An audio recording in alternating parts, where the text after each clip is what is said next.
सोनी की उम्र भी केवल 10 साल थी। कोलकाता के एक छोटे से मोहल्ले में वह एक पुराने हवेली जैसे मकान में अपनी मां दुलारी के साथ रहती थी। कोलकाता में आज से करीब 30 साल पहले दुलारी की शादी हुई थी। गांव की होने के कारण शहर के तौर तरीके उसे समझ नहीं आते थे। दुलारी के पति भगतराम बाजार में एक दुकान में नौकरी करते थे। आज से करीब 5 साल पहले उनके सिर में तेज दर्द उठा। अस्पताल ले गए। वहां सारे टेस्ट हुए तो डॉक्टर ने बताया इन्हें ब्रेन ट्यूमर है। दुलारी की तो जैसे जिंदगी ही बदल गई। घर में रहने वाली देहाती लड़की जिसे बाहर का कुछ पता नहीं था, उसके सिर पर पूरी गृहस्थी का बोझ आ गया। साथ ही पति के इलाज के लिए पैसों का इंतजाम भी करना था। दुलारी ने किसी तरह हिम्मत करके घर से बाहर जाकर काम ढूंढा। 1-2 घरों में उसे साफ सफाई और खाना बनाने का काम मिल गया। दुलारी सुबह जल्दी से खाना बनाकर और सोनी को भगत जी के पास छोड़कर काम पर निकल जाती थी। घरों में काम करके दोपहर को वह घर आती और पति और बच्ची को खाना खिलाकर जल्दी जल्दी 2 निवाले खाकर वापस शाम के काम के लिए चली जाती थी। इसी बीच भगत जी की तबीयत बिगड़ती चली जा रही थी। एक दिन जब दुलारी अस्पताल में भगत जी के पास बैठी तो उन्होंने कहा, दुलारी, मुझे लगता है मेरे जाने का समय आ गया है। तू सोनी का ध्यान रखना और जिस हवेली में हम रहते हैं वो मेरे पिताजी के नाम थी। कभी भी उसे मत छोड़ना। बहुत मजबूरी हो तभी मकान बेचने के बारे में सोचना। सोनी को उन्होंने बहुत प्यार किया। दुलारी बिना कुछ बोले बस रोए जा रही थी। अगले दिन सुबह भगत जी चल बसे। दुलारी को कुछ समझ नहीं आ रहा था। आस पड़ोस के कुछ लोगों ने उनका अंतिम संस्कार कराया। किसी तरह 13वीं की गई। 13वीं के 2 दिन बाद ही भगत जी के रिश्तेदार मकान पर हिस्से का दावा करने लगे। लेकिन इन 13 दिनों में और भगत जी के आखिरी शब्दों ने दुलारी को मजबूत कर दिया। दुलारी सारी बात सुनकर सबके सामने आकर खड़ी हो गई और बोली, यह हवेली मेरे ससुर जी के नाम थी और मेरे पति उनके इकलौते बेटे थे। इस पर अब मेरा और मेरी बेटी का हक है। आप सब लोग चले जाइए यहाँ से। दुलारी की बात सुनकर जो रिश्तेदार उसे सीधा समझकर हवेली लेना चाहते थे चुपचाप वापस लौट गए। दुलारी सुबह ही सोनी को लेकर काम पर निकल जाती और शाम तक काम करे घर आती थी। वह सारी जिम्मेदारी संभाल रही थी। उसका एक ही मकसद रह गया था, नीतू को पढ़ा लिखा कर काबिल बनाना। कुछ दिन बाद दुलारी पैसे इकट्ठे करके नीतू का एक स्कूल में दाखिला करा दिया। धीरे धीरे समय बीत रहा था। आज सोनी 10 साल की हो गई थी। एक दिन दुलारी जब शाम को घर आई तो सोनी ने उससे कहा, मम्मी, आज एक आदमी आया था, यह खत दे गया है। दुलारी ने कहा, बेटा जरा इसे पढ़कर सुना, मुझे तो पढ़ना नहीं आता है। सोनी ने लिफाफा खोला और बोली, अरे माँ, ये तो इंग्लिश में है। इतनी इंग्लिश तो मैं भी नहीं जानती हूँ। दुलारी ने उससे खत ले लिया और अपने पास संभाल कर रख लिया। अगले दिन वह जिस घर में काम करती थी उसकी मालकिन से खत पढ़वाया। उन्होंने बताया कि तुम्हारी हवेली बहुत पुरानी है, सरकार वहाँ उसे एक स्मारक बनाना चाहती है।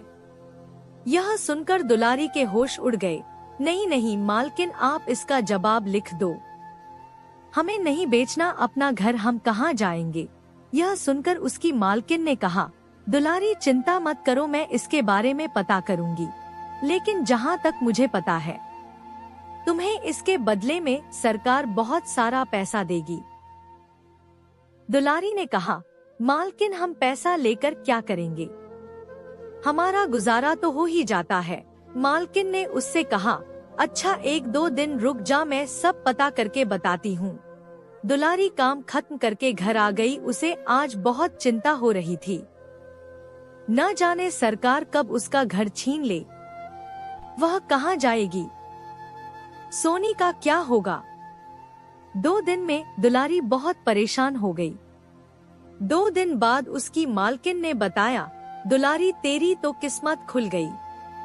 जानती है इस घर के बदले तुझे करोड़ों रुपए मिलेंगे। इससे तू हमारे से भी बड़ा घर ले सकती है। उसके बाद भी इतना पैसा बचेगा कि तुझे कभी काम करने की जरूरत नहीं पड़ेगी। दुलारी को कुछ समझ नहीं आया। उसकी मालकिन बहुत अच्छी थी। उन्होंने सारा काम करवा दिया। दुलारी को बहुत सा पैसा मिला। उसने अपनी मालकिन की मदद से एक घर भी ले लिया। बाकी पैसे उन्होंने बैंक में जमा करवा दिए, जिसका हर महीने ब्याज आता था। दुलारी का सारा काम पूरा हो गया। वह अब अपने नए घर में पहुंच गई। एक दिन वह भगत जी की फोटो के सामने खड़े होकर रो रही थी। सोनी के पूछने पर उसने बताया कि देख बेटी, तेरे पिता के साथ मैं केवल 5 साल रही, लेकिन उन्होंने आखिरी वक्त में अपनी सूझबूझ से मुझे मकाने के लिए डटे रहने को कहा, जिससे आज हम यहाँ तक पहुँच पाए। अपने आखिरी समय में भी उन्होंने केवल हमारे बारे में सोचा। उस समय मैं कुछ नहीं जानती थी। हमारी हवेली पर तो रिश्तेदार ही कब्जा कर लेते। यह सुनकर सोनी की आंखों से भी आंसू बहने लगे। वो बोली, काश आज पापा जिंदा होते तो कितने खुश होते। यह सुनकर दुलारी ने कहा, बेटी वो तो अपना काम कर गए।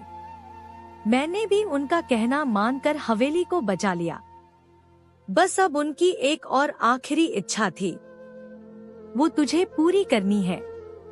वे चाहते थे कि उनकी बेटी बहुत लायक बन जाए। सोनी ने कहा, माँ तुम चिंता मत करो, मैं एक दिन जरूर पापा का नाम रोशन करूंगी। दुलारी अब भी सभी घरों में काम करती थी। उसने सोनी का दाखिला एक बड़े स्कूल में करा दिया और अच्छी सी ट्यूशन भी लगवा दी थी। सोनी पढ़ाई करते हुए एक दिन IAS ऑफिसर बन गई। वह उस दिन घर आई और बोली, माँ देखो पापा का सपना पूरा हो गया। तुम्हारी बेटी कलेक्टर बन गई। माँ अब तुम्हें काम पर जाने की कोई जरूरत नहीं है, अब आप आराम करो। वैसे भी हमारे पास पैसे की कोई कमी नहीं है। दुलारी बहुत खुश हुई। बेटी आज तूने अपने पिता की आखिरी इच्छा भी पूरी कर दी। जानती है पैसों की जरूरत तो बहुत पहले खत्म हो गई थी, लेकिन मैं काम इसलिए करती थी जिस काम से तेरा पालन पोषण हुआ। उस काम की मैं बहुत इज्जत करती हूँ। दुलारी और सोनी दोनों भगत जी की फोटो के सामने खड़ी थी। दुलारी ने कुछ देर उनसे बात की, फिर आकर पलंग पर बैठ गई। वह बोली, बस बेटी अब मेरा काम पूरा हो गया, अब मुझे मुक्ति मिल जाएगी। यह कहकर दुलारी एक ओर लुढ़क गई। सोनी ने भागकर उसे उठाया, लेकिन वह अब कहाँ, वह तो मुक्त हो चुकी थी। सोनी रोते रोते यही सोच रही थी, आखिर मेरी माँ ने क्यों कभी सुख नहीं उठा पाया। आज जब उनके सुख उठाने का समय आया तो भगवान ने उन्हें अपने पास बुला लिया।